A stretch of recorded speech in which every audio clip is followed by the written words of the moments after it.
webinar. This meeting is being recorded, and this is our 9th in our webinar series, which is supporting the work of the AB 2800 Climate Safe Infrastructure Working Group. So if I may have the next slide, please.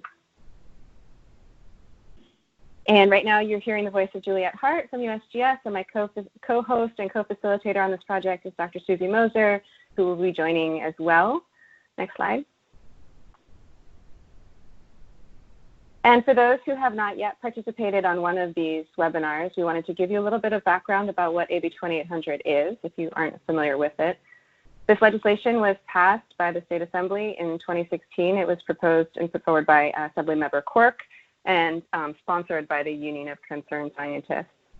And the idea behind this legislation was to examine how to integrate scientific data into state infrastructure planning with a particular focus on looking at forward-looking climate information. So as we've been going through the process with the working group that got established via this legislation, we've been looking at all aspects of the project decision-making at the state level for infrastructure, from the very beginnings of engineering standards to project planning and design, all the way through implementation, maintenance, and eventually decommissioning. If we go to the next slide, please.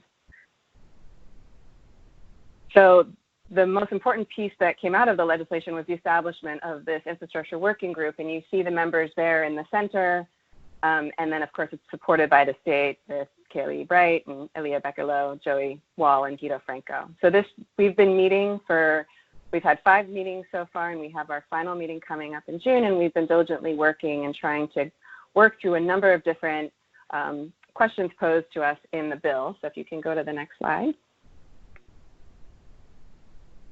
Notably, the bill wants us to look at these 3 main issues. One is to assess the informational and institutional barriers to integrating climate change into infrastructure design, to try to understand the critical information needs of engineers. You know, what is out there currently? What do they feel that they still need? How can the state potentially support that? And then finally, the selection of appropriate engineering designs for different climate scenarios. So we've been having very robust discussion about all of this. We've been talking about the climate science that's available. We've been talking about the entire ecosystem around infrastructure, from governance to equity issues to barriers, and having lots of discussions. So if you can go to the next slide.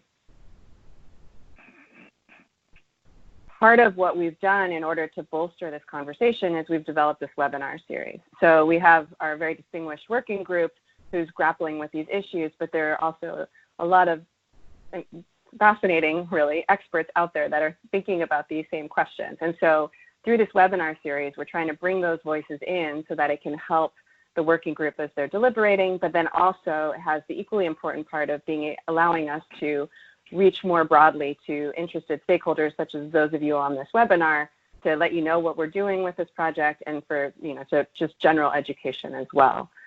So today we're having a webinar where we have outside experts. Sometimes we have some of the working group members presenting. But as we've gone through the series, we've sort of been working through the same process that we've been working on our working group, which is to assess what the climate science can offer, looking at the various sectoral perspectives, from building to energy to water to transportation. And then today is the first of a 3-part series on financing climate safe infrastructure. So without further ado, if you can go to the next slide, please. We'll just get, no, sorry, I forgot. I have this extra slide in here that this is Infrastructure Week. So we've actually this is our 2nd webinar this week. AGU, the American Geophysical Union, has a really nice piece here about infrastructure from the science side of infrastructure and how we need to support the science to help us support developing climate safe infrastructure. And if we click one more time, please. We also had our own working group member who is on the webinar today, Dr. Chris Levin, did a blog for the Union of Concerned Scientists, which I mentioned was one of the sponsors of this bill, talking about exactly what we've been grappling with this working group. So I urge you to go check out both of these blogs and contribute to the conversation. So now, without further ado, if you go to the next slide, please. Oh, no, I have one more housekeeping slide. I'm sorry, I don't even know my own slides. So the way that we're going to do this is that we are going to run through the presentations, and at the very end, we'll address questions. So you should be able to bring up a chat box. It has a little dialogue box in the lower left corner. If you click on that, then you can type questions into the message box there. We're going to keep everybody on mute just so that we minimize feedback. Skype is a very unique system. So please feel free to enter your questions in there. We'll get to them at the end. And then if we don't address some of the questions, we'll send them to the panelists and have them respond to them and then post them on the website. Next slide. Okay, at last, we get to our presenters. So I'm going to give a brief bio on all of the presenters here and then just let them get right into the heart of their presentations. So our first presenter will be Andreas Georgoulias from Harvard, and he is an expert on sustainable infrastructure and large-scale development. He's a researcher at the Softness program for sustainable infrastructure at Harvard and with Keystone Capital, a private equity firm focusing on water. He's published 3 books and numerous papers on his areas of work. He's the lead developer of the Softness economic tool, which is what we'll hear about today. And he has consulted widely for multilateral development banks and in specific assignments for the Economist Intelligence Unit and the United Nations Development Program.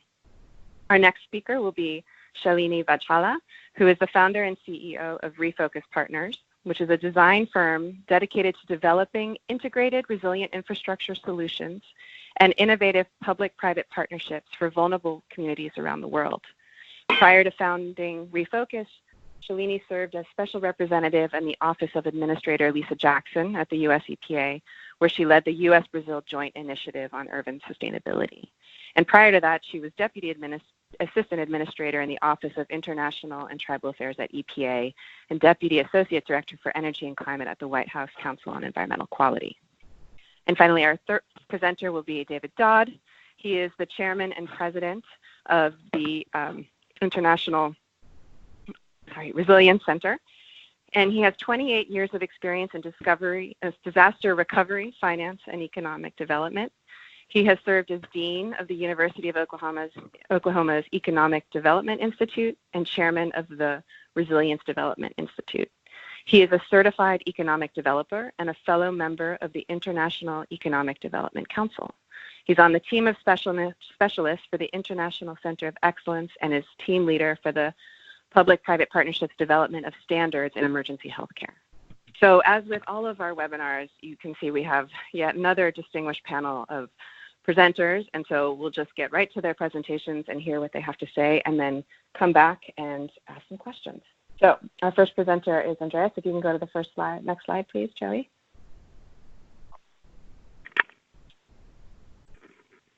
Okay. Hello, everybody. I'm Andreas Georgoulias with the Softness program for Sustainable Infrastructure at Harvard. And I'm going to talk to you today about 2 of our principal contributions to the industry, the Envision Rating system and the Softness economic tool. Can we go to the next slide, please? So Envision was created in 2008 with the vision and mission to define and quantify what is sustainability in infrastructure. Then we knew about the LEED rating system existed for buildings, but we didn't have anything in the United States for everything else that puts our cities together. The bridges, the highways, the water treatment plants, the power systems, and so forth. So out of a broad coalition within different schools at Harvard University, through a very generous gift of Paul and Joan Softness, and together with the American Society of Civil Engineers, the American Council of Engineering Companies, and the American Public Works Association, we worked for a good 3 or 4 years to develop Envision. Envision now, it's on its 3rd version, was released last month. And can we go to the next slide? Thank you. So Envision is built upon 5 main categories. Each category has a set of quantitative or qualitative indicators that in total provide 64 credits, as we call them, that cover all the different dimensions that one could include in the assessment of how sustainable is an infrastructure project. The first category is about the quality of life of the people. It's about community development, health and safety, culture, equity, local values, and so forth. The second category is about project leadership. Is about the systems and the governance dimensions in projects and the related institutions that will make sure that what is put on the design and on paper and will be put forward by the project teams will actually happen, will be supported, will be transparent, and will proceed in a very long-term implementation. The third category of Envision is about allocation of resources. So how a project uses materials, how a project uses energy, how a project uses water. Does it reduce its use from these finite resources above and beyond the average benchmark of a comparable project type? The fourth category is about the impacts on the environment, or how we call it the natural world. So it's about the location of the project, its siting, its impacts on its surroundings, flora, fauna, biodiversity, and so forth. The fifth category is about climate and resilience. This has, two principal components. The first one is looking at how a project minimizes greenhouse gas emissions, and second, how a project is designed to be resilient and adaptive in long-term climate change. Each category has from 10 to 15 indicators, as we call them, credit, and each indicator has 5 levels of performance. Building upon the conventional design, it could be improved, enhanced, superior, conservative, or even restorative. So Envision is a very thorough system, has thousands and thousands of working hours behind it, supported by a very large community of practice. It has a very deep body of knowledge, of applications, and I will tell you, I will give you one example of how it was applied. Let's go to the next slide. Okay. Here you see the example of an Envision rating. We see on the left the assessment on its first category, quality of life. As you see, it has a series of indicators, level of performances, and the project may score higher or lower in its indicator. This enables decision makers to fine-tune a project and make decisions about sometimes the hard choices, the difficult choices that we have to make in projects. On the right-hand side, you can see the total assessment of Envision. Now, all 5 categories, how do they compare? I mean, here we see a project that is really doing very well in leadership and quality of life, but could improve on the allocation of resources and the impacts on the natural world. Let's go to the next slide, please. Here I'm going to give you a case study on a project we did with the New York Department of Environmental Protection and the engineering team that was working on assessing alternatives for a wastewater treatment plant that was heavily damaged during the Hurricane Sandy. So the plant located in the Rockaway Peninsula, was right on the hurricane's path. And it was destroyed, to the level that it was barely functioning. And the city was examining 3 options. Keep it where it is and rebuild it. Okay, so do the business as usual and have a, given cost of reconstruction. But it would face the risk of the next hurricane coming again and destroying it again. Can we go to the previous slide, please? Thank you. Thank you. So the first alternative is keep the plant where it is. The second and third alternatives examined the option to divert the flow of wastewater inland on the other side of Jamaica Bay to another plant of New York City, to another wastewater treatment plant, either by a tunnel below Jamaica Bay or through cut and cover by the shores. So we have two alternatives, higher cost, but maybe lower operating expenses because the city would consolidate two plants, right? So the other plants would have some excess capacity that could, treat all the wastewater. So the city was debating which one to choose, and they were applying Envision, and they came to us initially for Envision and then to apply the Softness economic tool. Now, let's go to the next slide. Here we see the application of Envision into the three alternatives. We see that alternative 1 has a balanced performance across all 5 categories, but could do better. Alternative 2 has some improvements, and alternative 3 has more improvements, so it scores higher. However, that result on its own was not fully sufficient for the city to make a decision. It's a better score in a rating system. It provides an indication for a solution, but would it cost more? Is it worth the extra effort and the extra budget? So to answer these questions, we applied the Softness economic tool. Let's go to the next slide. So what does the Softness economic tool does? It is essentially a cost-benefit analysis modeled after the Envision criteria, providing a comprehensive cost-benefit assessment for each and every indicator that Envision has. Of course, we start with the project, the basic cash flow of the project. So what are, the construction cost, operating cost, taxation, financing. Then we add to that several of, add-on dimensions that are monetized. The first is the cash benefits of designing a more sustainable, a more resilient project. Would it have lower operating costs because of energy savings? Will it have lower cost of financing because of risk reduction? Will it access subsidies? Will it generate more growth and more revenue? It can also have non-cash benefits that eventually will have a value, like, will it get higher stakeholder approval? Would it increase productivity? Would it increase the image of and the acceptance of the project? Then benefits or costs will spill over outside of the project into the society. Will it create new jobs? Will it increase spending? Will it lead to government revenue growth?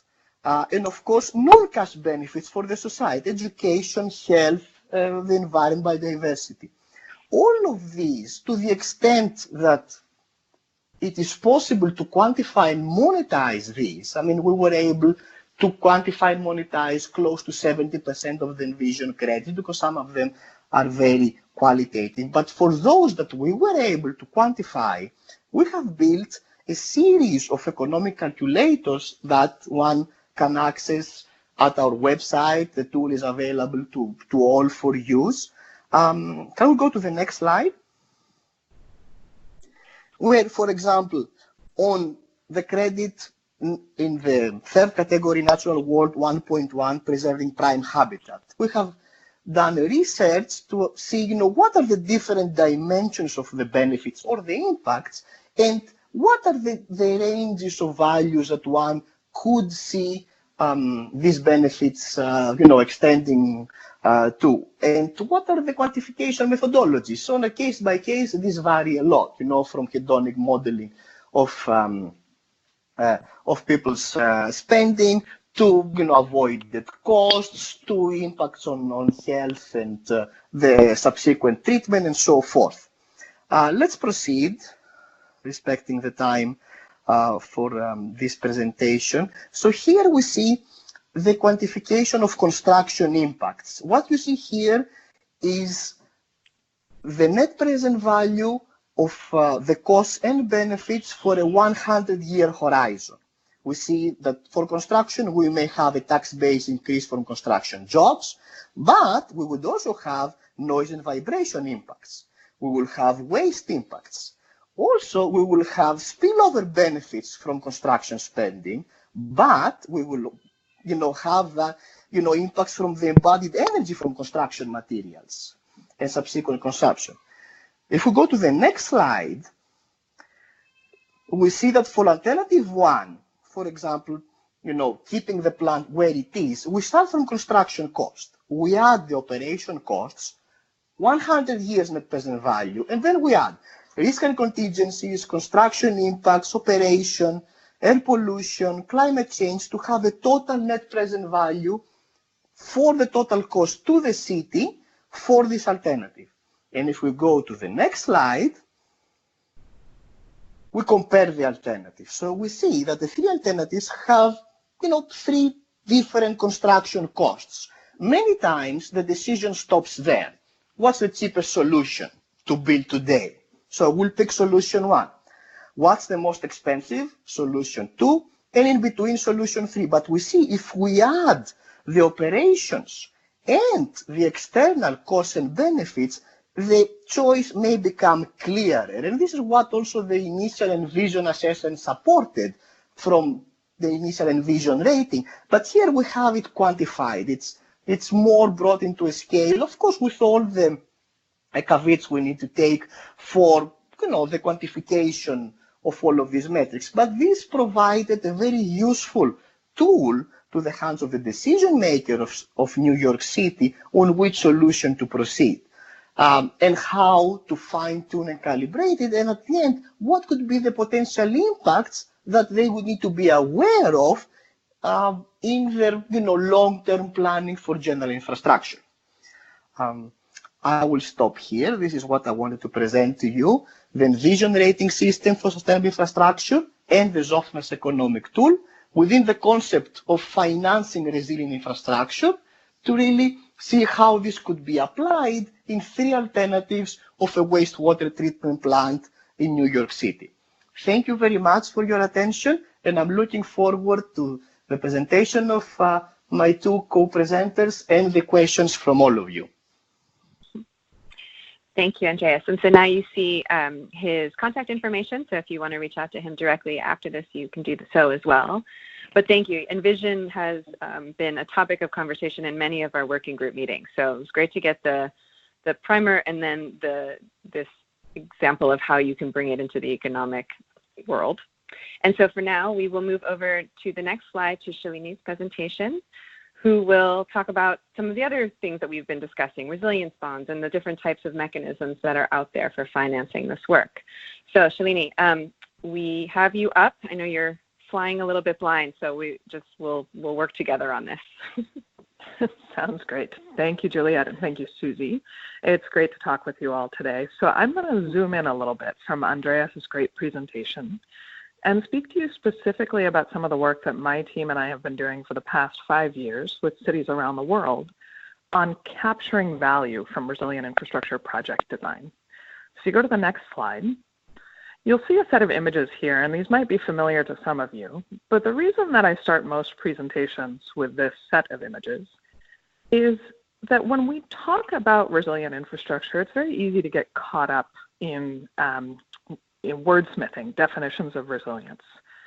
One of the most important points that we make to the communities that we partner with is a successful resilience project often means that nothing visible has happened. So success is something that doesn't happen.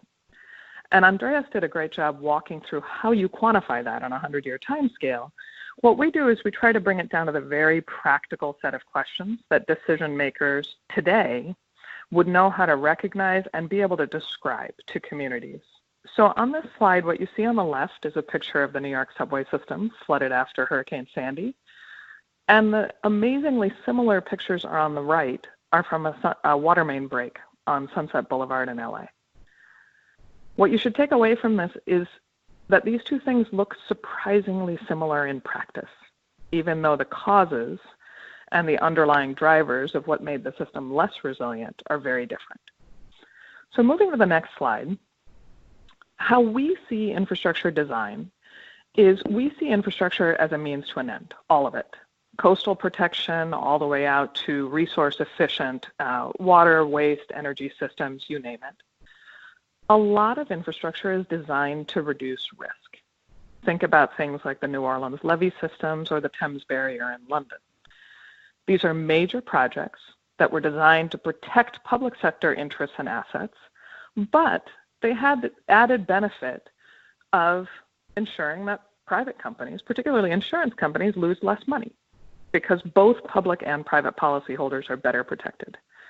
So we found ourselves over the last few years working with communities and designing real on-the-ground infrastructure projects, everything from flood mitigation to coastal protections. And we realized we were leaving a lot of value on the table for private stakeholders that were protected by these assets. So we took the step and said, well, if we were trying to capture this value, what kinds of financial instruments are available to us to do that? So if you think about, a community that has a coastal protection, when you rebuild that or bring it up to standard, everyone behind that asset is safer. So how do you ensure that the financial value created by that public investment can be returned to the public sector? So what we did is we took a look and said, there's got to be a way to do this with insurance. And we stepped to the reinsurance industry and said, if you're able to implement resilient infrastructure projects, link them to insurance products, how do you generate a resilience rebate that can be brought back the same way you would do energy efficiency finance or solar finance, brought back to capitalize the project? So if you go to the next slide, you all should be looking at a slide that says 3 entry points for cities and utilities. Everybody we worked with was coming to us with relatively similar questions, but from a slightly different angle. And we realized this kind of insurance-based finance comes from 3 main drivers. The first is you have a public entity that is really worried about a major peril, not climate change writ large, but something specific and insurable. That could be sea level rise, it could be flooding, it could be increased wildfire risk, you name it. The peril is driving the conversation. We have this big, hairy thing. It's creating liabilities and expected losses, and we need to do something about it. That kind of discussion is what drove the original development of the New Orleans levee system in the Thames area. The second doorway that people come to us from in thinking about how to link insurance and resilience projects is we need insurance. So, for example, after Hurricane Sandy, the New York subway system, the MTA, was required to hold insurance and was priced out of the property insurance market. There simply was no one willing to sell them insurance. And so they had to go find a different solution. The third doorway to think about insurance-linked finance is you're planning a resilience project. And this is, I suspect, where most folks on this call are standing right now. So I'm going to talk through this example in particular, but I want to lay out all 3 doorways since they're relevant.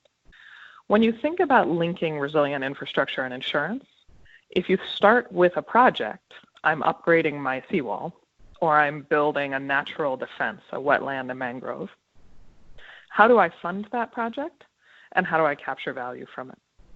So resilience bonds are one way for all 3 of these concerns to be met. So if you go to the next slide, this is a starting point of how a resilience bond works. For those of you who are not familiar with the underlying financial instrument that a resilience bond is based on, a resilience bond is based on a catastrophe bond. A catastrophe bond is an insurance policy. For those of you who are deep in the world of municipal finance, this is not a bond in the world that you would think of a municipal bond. This is an insurance policy or contract. They're typically 3 to 5 years in their term.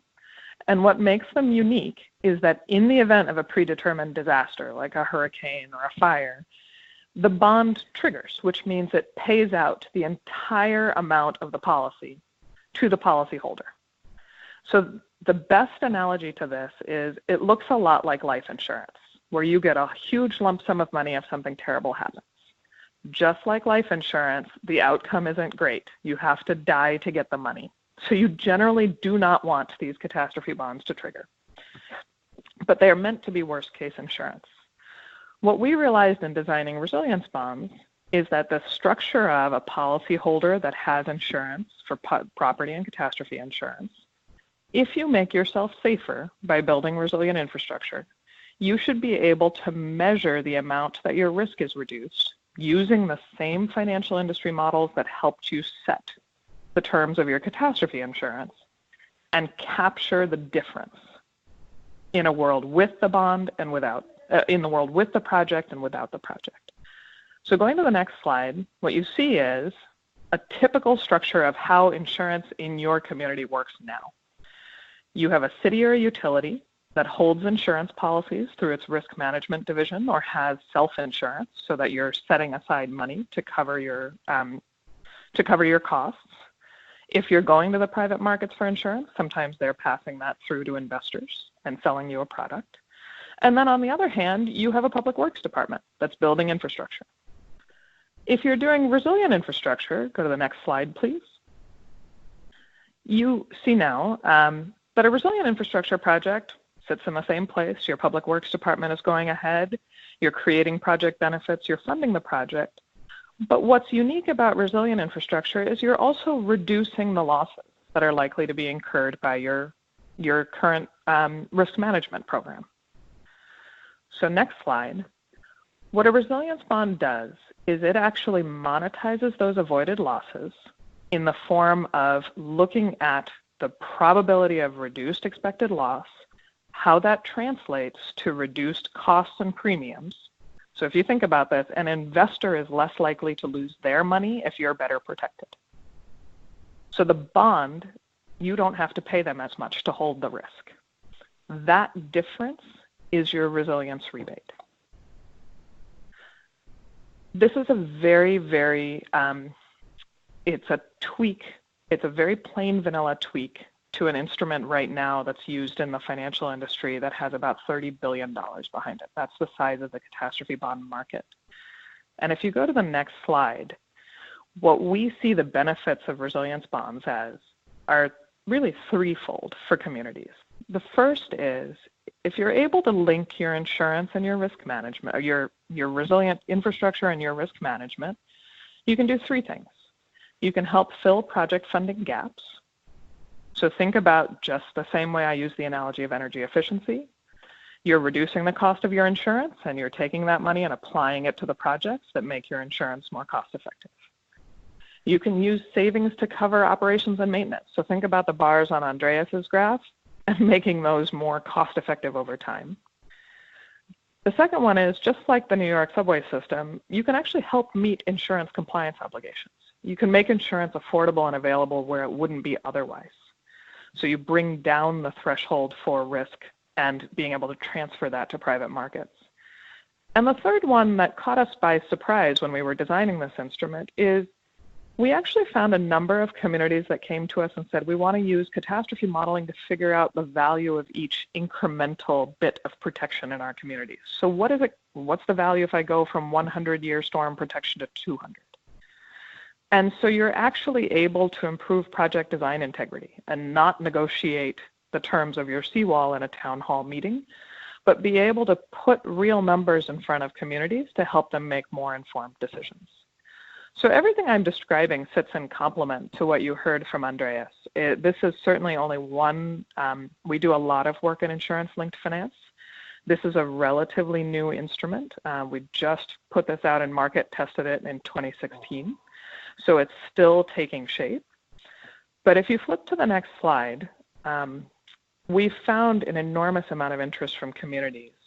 And we tend to approach these problems through by taking one of four big questions that we tackle. And this really is the bread and butter of how we think about financing resilient and climate-safe infrastructure. So you should all be looking at a slide that says 4 ways we create opportunities for financing both protection and prevention. The first thing is we really look at who's losing money now in a system. This is very different than focusing on climate impacts and benefits into the far future. If you're able to tackle a problem that has a budgeting implication today that is connected to a long-term benefit, we found that that incremental way of bringing stakeholders along has tremendous value. The second thing that we do in designing resilient infrastructure that is a precursor to this work on resilience bonds is we look for where you can find value across multiple sectors. Can laying broadband conduit help you finance green stormwater road repaving? The third, everywhere we can when we design climate safe and resilient infrastructure, we try to make sure that we are linking revenue and non-revenue generating projects. So can a parking structure serve a dual purpose flood mitigation? And then the final one is really where we get to what I've been talking about resilience bonds all along. The last step is looking for these big financial moves. But there's a lot you can do before that point to create real value in your system and capture value that's being left on the table right now. So with that, I'm going to wrap up and point you to, I can bludgeon you with work that we've done on this topic. So I will point you to 2 of the reports that we have on our website on leveraging catastrophe bonds for resilient infrastructure finance and how public sector leaders can think about that in particular in your communities. So thank you very much. Wonderful. Thank you so much, Shalini, and for clarifying that why we don't want to die, basically, with life insurance. It's a great analogy. So thank you very much. And now we have some questions coming in, so we're going to hold those to the very end. We're going to move to our next presentation, which is David. And hopefully, David, your system is up and running and smooth. Yes, it is. I'm good. Okay, great. Okay, so David is now going to talk to us about public-private partnerships, which is another thing that we've been starting to grapple with the working group. So we will have David's presentation and then come to the question. So thank you. Take it away, David. Great. Thanks. And Juliet was supposed to have arranged for a translation from my New Orleans accent. And by the way, it's Nolans down here. And Shalini's presentation was especially interesting to me about the levee system because there's a levee about 2.5 miles from where I'm sitting right now in my home office that if it breaks, you'll know it because I'll be scattering out of here. I became involved in public-private partnerships in my work in economic development, and then that translated into my work in resilience, starting with Katrina, which is how I got into disaster recovery and resilience, and really coming to a head in Japan when I developed the economic framework for economic recovery in Japan after the 2011 tsunami. And we're going to have a couple of examples of that later in my presentation. So, Julia, if you'll go ahead and advance the slide. Great. So it's not a cost of investing, it's a cost of not investing that we need to worry about as a society. And the reality is we're on an unsustainable path. And dealing in economics and in economic multipliers, I can tell you that the absolute damage number is far from the overall cost of lack of resilience. In 2017, the generally accepted number around the world was about $375 billion. But if you put that into a standard economic multiplier model and look at the actual damages, you're close to $1 trillion. That's over 1.5% of global output. And so if the global economy is not growing at a percentage and a half a year, and we continue down this path of multiple disasters every year, we're losing ground, and we just can't afford to do that. And in the U.S., it's even greater because the majority of that damage of those numbers that I just cited were from the U.S. this year. So we really have a monumental task ahead of us, and I'm very glad that Andreas and Shalini went ahead of me. I'm a huge fan of resilience bonds. I'm a huge fan of analysis in looking at where the costs really lie. And I'm a firm believer that the costs lie in not doing resilience. Next slide, please.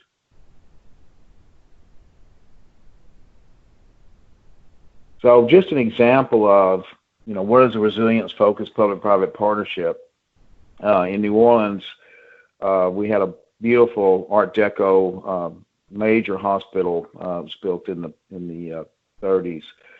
Called Big Charity, and it was a charity hospital. Louisiana's one of the few states that still has hospitals open to anyone, whether or not they have insurance or can afford it. It was a massive facility, and it was destroyed in Katrina. And the sad thing was that many people that were already under care perished. In fact, of the 1,170 deaths from Katrina, almost half of those were people that were already in acute care. So the reality came that something had to be done. So in light of the fact that this hospital was just not able to be effectively function anymore, they built a new facility. And as a part of that, they said, we really need to have a very, very robust, resilient emergency care facility. So in the case that something like this happened again, we will be able to take care of the acute care patients, both that were already in the hospital, but those that also that would arrive from rescue efforts. So the state, this was all, again, prior to this was all taken care of by the state. The state couldn't just continue to do this. So they formed a public-private partnership with a private healthcare facility and used the foundation that facility had, nonprofit foundation, as an co-investor in this facility. So the federal funding from disaster recovery funds from HUD came in and provided $642 million, the state $279 million, and the private sector, this foundation, put in $143 million. And it's managed by the private sector healthcare facility. So that $143 million, a big chunk of that went into this emergency care facility. So they now have the ability, it's 28 feet above grade level. It's funny to see, not funny, but it's interesting to see an ambulance go up a 28-foot grade to get to an emergency room. You don't often see that. But again, that was by design, and it has triple redundancy in power, has enough food to feed 200 people for up to 3 weeks, food and water. And the most amazing thing to me was critical medical machinery, medical instruments. They have redundancy in those as well. So the idea was we really want something that's a place of last resort, that we can take people to prevent them from perishing. And we needed some help in doing this. The state did, and they brought in this private sector organization, and it worked out really, really well. Next slide, please.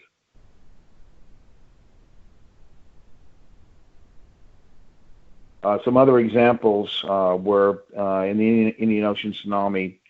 2 companies came in and raised funding and contributed that toward projects that, and public-private partnerships, I have the distinction of having a center that has 2 buzzwords, resilience and public-private partnerships. They take many forms, and some people have a very, very traditional, very rigid definition. We don't. We look at, our definition is when public and private sectors come together to accomplish what neither could accomplish by themselves. That certainly includes infrastructure, and we're going to talk about that in our examples, but it also includes programmatic efforts that can be as or more effective than infrastructure in, again, preventing human suffering and economic damage. And then after Japan's East Coast earthquake and tsunami, they really embraced public-private partnerships as a way to rebuild and lessen these unforeseeable circumstances. How they managed that is really was their goal.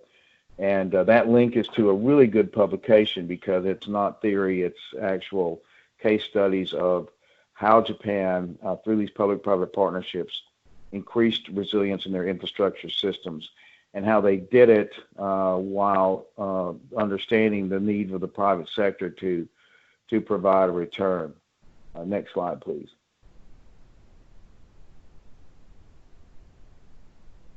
So a couple of examples. The way they went about this was really looking at who takes on the risk and who's compensated for taking on the risk. And both of those are really, really important. So if you look at this, you start out with build, transfer, and operate a model. And as you probably know, there are several models of public-private partnerships. build, transfer, and operate, a build, operate, and transfer, a design, build, and operate, where the private sector continues to control the asset. So there are various forms of public-private partnerships. But within each of those forms, there are various understandings about who's going to take on the risk. So if you look at the first one, there's looking at who owns the facility and then who takes on the risk. And so in looking at what happens when an unforeseen event happens, a disaster or calamity, such as the earthquake and tsunami, who's going to bear that risk, and then what is going to happen in the case of this catastrophe to both sides of the equation. Next slide, please.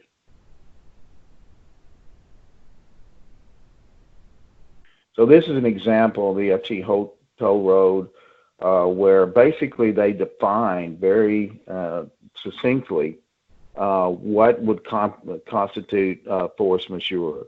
So in the case of heavy rain, maximum of 80 millimeters in more than 24 hours, and then that would trigger a clause in the contract and the agreement that would transfer the risk from the private sector to the public sector.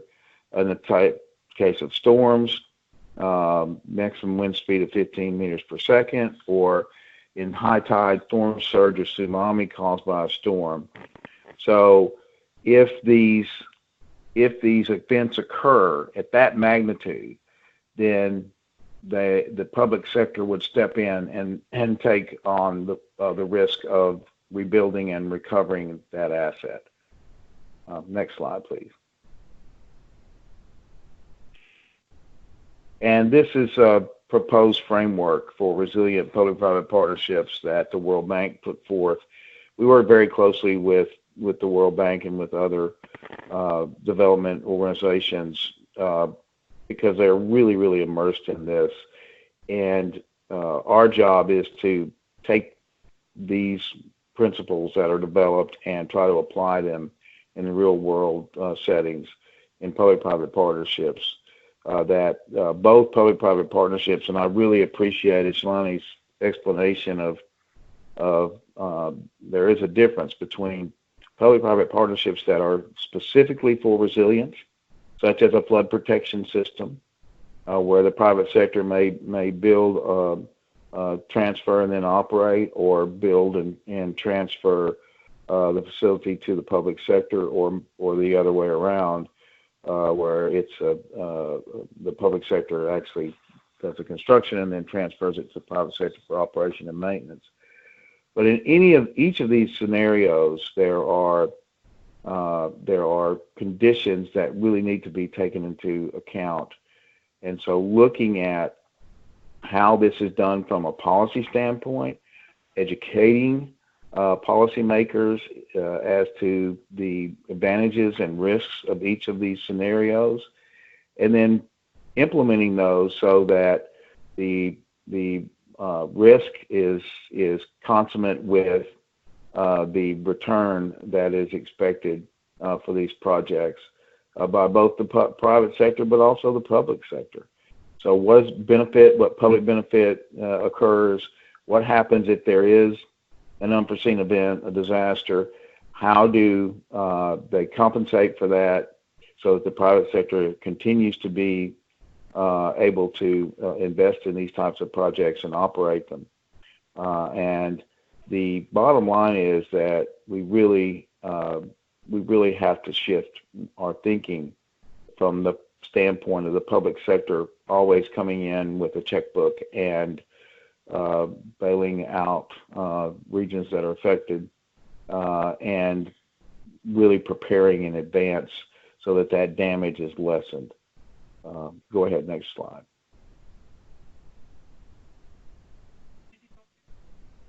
And this is a great example of a programmatic public-private partnership, the Trusted Information Sharing Network for Critical Infrastructure Resilience.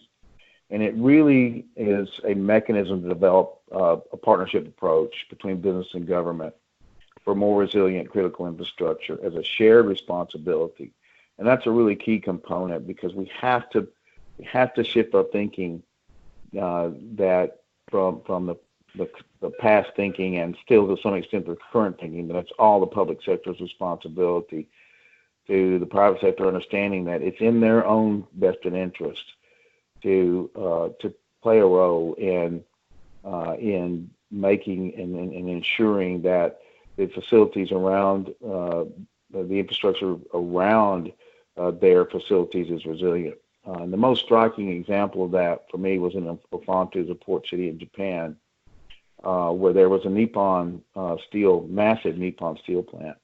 And that plant had a business continuity effort that they had worked on for years, and they were able to become back up and operating within 48 hours of the tsunami. But we were there 3 months after, and it was still empty. Why was it still empty? Because all the critical infrastructure components for transportation of their goods, receiving the raw materials, transporting the goods out, most importantly, the people that operate that facility were not resilient enough to withstand that and be able to go back up and operating. And this is the butterfly effect. If a butterfly flaps its wings, on one side of the world, it can cause a wave on the other side. Well, what happened there was that plant was a plant that stamped fenders for Honda Accord. And you may remember, some of you, that the news reports that Honda had a shortage of cars because of the tsunami, and that's one of the main reasons why was that plant. So that really underlines the importance of both the public and private sector being fully engaged in investing in resilient infrastructure. And then the other thing that is important, I think, is that we really become, all of us, disciples in telling the story of why this is important, why resilience is important. And as some of you probably know, the reauthorization of the Stafford Act is working its way through Congress. And that was more than just a reauthorization. It's really a recasting of the emphasis in our country from being basically walking in and rebuilding places again and again and again, to trying to ensure that those places are better able to withstand these events, and so that cost is minimized as much as possible. So with that, I'll turn it back over to you guys, Juliet. Thank you so much. The risk sharing thing is something that we have not yet touched on in the working group. So actually, I had a question, so I'm using my moderator prerogative, and I think it also builds on the question that we have from one of the working group members, Chris, he's asking, how are risks determined in these financial models, and can you provide examples of criteria that were used to make the decisions one way or another? And I think that also kind of ties into my question about the toll road, where you have this risk-sharing policy, but you have numbers in there, right? You say it's maximum rainfall of 80 millimeters or more, and then that's where it shifts to the public sector. And so that's something that we've been circling around on the working group, is you still are sort of landing on a number, and short of having a number, how do you move forward? So, my question is, were you part of that process? How did they get to these numbers? And I think that also ties into Chris's question about how risks are determined. In that example, they did a very, very thorough historical analysis of the extent to which, in this case, that piece of infrastructure, a road, would be able to withstand these types of disturbances. And they calculated it based on this historical analysis. And I'm certain that there are other methods that have been used to do that, but that's what they did in this case. Right. Okay. Thank you. So, did someone want to speak from the panel? Yeah, Juliet, I was just going to add to that and say a big part of why we went to using catastrophe models is they help communities get to that set of numbers in a pretty practical way. And so one of the other questions that popped up on the list was, what's the term and how do you think about risks in a time frame for catastrophe bonds and resilience bonds? Most of the time when you're looking at these kinds of assets, a public owner of an asset is thinking much longer term than, or any owner of an asset, public or private, is thinking longer term than someone who's managing short-term risks, either in terms of revenues or operations. So part of what we do is we actually work with financial industry catastrophe models and other weather risk models to get to those numbers and get to those ranges so you can start optimizing based on the financial value of protection. But it's a moving target and it's a political decision at the end of the day, which I think gets to another part of Chris's question. Right. So to Chris's question, how are politics considered? What are, from all three of you in the work that you've done, how have politics played into it? And assuming the worst, how did you get past that barrier?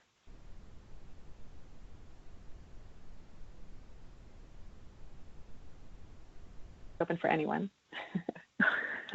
Well, this is Shalini. I'll chime in again because we regularly find ourselves called in to work with public officials who are facing like angry town hall meetings about views being blocked by coastal protections. And a lot of what we do is we just try to take the heat out of those discussions by putting some numbers to things. So you're not just comparing against my community won't have a view anymore with my community has a view now.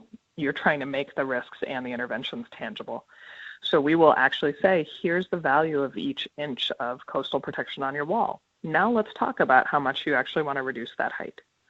And it helps bring the kind of trauma out of a political discussion to just making hard trade-offs, which is what Andreas was talking about really well. It's none of these decisions are ideal. You're trying to make the best available decision with the best available information.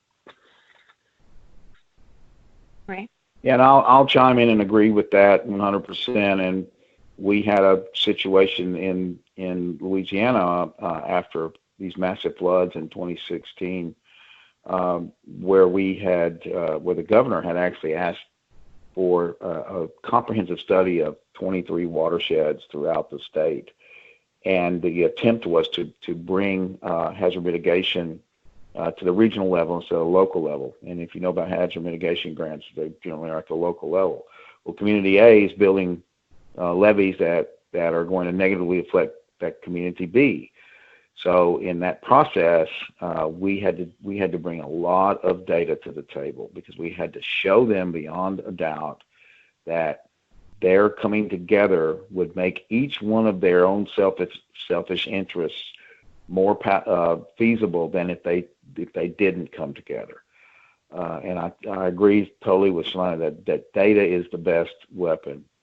Facts and data are the best weapons against political meandering. But I also, having worked not only here in the States but in a lot of other places, have to tell you that it's a part of the process, and it can certainly be a barrier. Even armed with facts, it doesn't mean that you're going to get, unfortunately, through the political labyrinth successfully. If I may add, this is Andreas, on the two responses. One of the key reasons that Envision has 5 categories and these are separate is exactly this, is that when it comes to political debate and different community groups have different priorities, sometimes these are aligned with one of the categories and others will be aligned with another. So at the beginning, we were thinking, okay, let's group everything together and have a score. So the project with the highest score will win. This didn't prove very effective exactly because of these trade-offs. Is that, when a project is assessed and different impacts are put on the table, having a way to compare them is paramount, is very important. But keep the options open and keep them separate. instead of bringing them all together and saying this option is better than the other. And let the community work with the decision makers and with the project team to find, the most effective solution.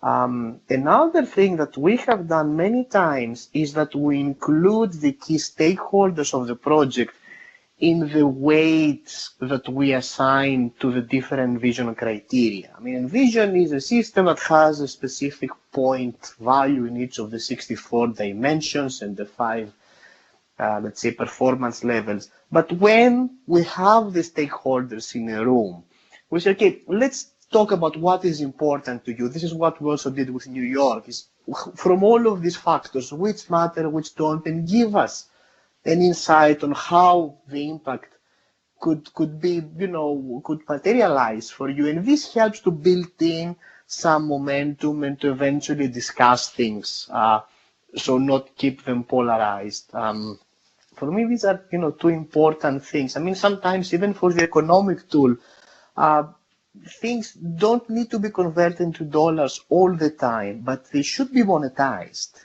because 1 is great, 2 is better, and 10 is even better, Not always this has to be converted into dollars, but the way to quantify things is very good. Thank you. Thank you. I think that's a very important point, Andreas, that giving people a sense of ownership, giving them a sense of the feeling that they have been heard is extremely important, especially when you're going through the political process. And people many times simply want to know that their viewpoint is being listened to, even if in the end their viewpoint's not taken. So I really cannot agree with that more. And then you couple that with responding with hard information and data and numbers, including costs. And again, you're not always going to be successful, but certainly it increases your odds. Thank you all so much. This is really valuable information and insight that we will certainly bring to the working group for those who aren't able to participate today, and in our discussions and in the report that we're developing. Unfortunately, we're out of time. I think we could probably go for another half an hour, digging into this, and there's some really good questions in the chat box, so I apologize to the questions there, and we have a couple on the back end as well. So we will get these questions to the presenters and have them answer them and then send them back out. And just respecting folks' time, we'll wrap up, but just another plug for 2 more financing-focused webinars. We're still determining the dates on those, but they'll be end of May into June. And all of the information is always posted on this link here. And if you have questions, you can contact Joey Wall directly, and he'll know who to send you to. And thank you so much to David, Jamie, and Andreas for your really incredible presentations. And we look forward to continuing discussions with you offline. So thank you. Thank you. Thank you very much. Thank you very much.